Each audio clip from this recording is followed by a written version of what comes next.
Test এবং টি-20 থেকে বিদায়ের ঘোষণা সাকিবের। আলহামদুলিল্লাহ, আমি মনে করি যে এটা সাকিব আল হাসান ভালো একটা ঘোষণা দিয়েছেন, সিদ্ধান্ত নিয়েছেন। আসলে সাকিব আল হাসানকে নিয়ে আর এগোনো বাংলাদেশ ক্রিকেটের পক্ষে সম্ভব না।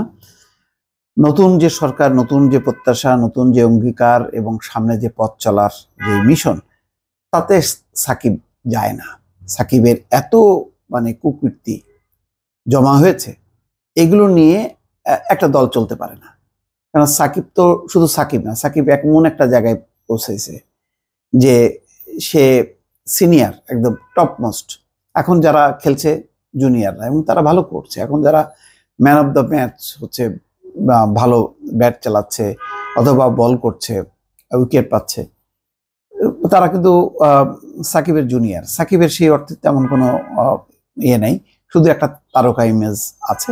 সেটাও যদি খুব স্বচ্ছ থাকতো, পরিষ্কার থাকতো, বিতর্কের বাইরে থাকতো, সেটা নিয়ে কোনো কথা হতো না। কিন্তু সাকিব তো কি করছে দেখেন, এখন লাস্টে 50 লাখ টাকা তার জরিমানা দিতেছে। সেটা কি? শেয়ার জালিয়াতি। আচ্ছা, এমন একটা বিশ্বসেরা ক্রিকেটার, অলরাউন্ডার, সে কিনা জালিয়াতির মধ্যে ঢুকলো, 50 লাখ টাকা তাকে জরিমানা দিতে হয়েছে। তারপরে জুয়া খেলা, আরো তো অনেক কাণ্ডকীর্তি আছে, সেগুলি সবকিছু আমাদের ক্রিকেট বোর্ড বা ক্রিকেট বোর্ড দ্বারা প্রকাশ করেন না, দেশের মান সম্মানের ব্যাপার।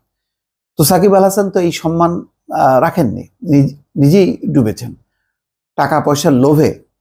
এত বেশি সে বেপরোয়া যে জালিয়াতি, জুয়া খেলা নানানভাবে বিতর্কিত। এবং তাকে নিয়ে শুধু এখন কেন, আমি বলবো যে গত যে হাসিনা সরকার, তারাও বিব্রত ছিল। পাপন সাহেব কোনোভাবেই তাকে ম্যানেজ করতে পারছিল না। এইরকম একটা বেপরোয়া প্লেয়ার না থাকাই ভালো, কারণ একটা প্রফেশনাল টিম দরকার বাংলাদেশের জন্য। আগামীতে বাংলাদেশের ক্রিকেট, বাংলাদেশের মর্যাদা, সম্মান তুলে ধরার জন্য বিতর্ক মুক্ত একটা প্রফেশনাল একটা ক্রিকেট দল দরকার। যারা যত ভালোই করুক না কেন, তারা ওই বিএনপির এমপি, আওয়ামী লীগের এমপি, এইটা হইতে পারবে না। এই চিন্তা মাথার থেকে দূর করে ফেলতে হবে।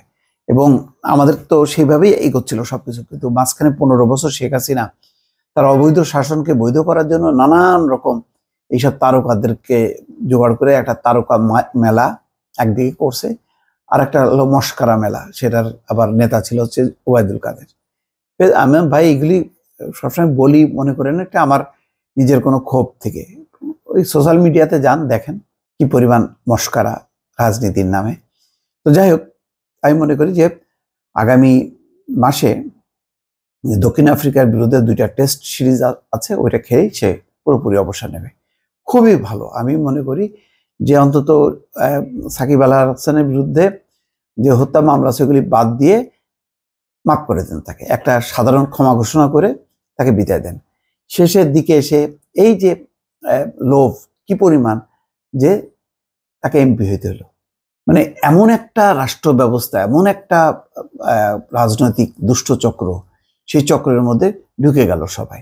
একটু যদি কাণ্ডজ্ঞান থাকতো, আর এরা হচ্ছে সারা বিশ্বে ক্রিকেট খেলে, তাদের বিশ্ব রাজনীতি সম্পর্কে ধারণা নেই যে এই বাংলাদেশে যা হচ্ছে এটা কি বিশ্ব পারমিট করে, এটা হইতে পারে। আর তার আমি সহযোগী হব, নিজের মান সম্মানটা ডুবাবো। এখন যে সাকিব যে রিটায়ার করবেন বা অবসর নেবেন, সাকিবকে নিয়ে কি বাংলাদেশ অহংকার করতে পারবে মন খুলে?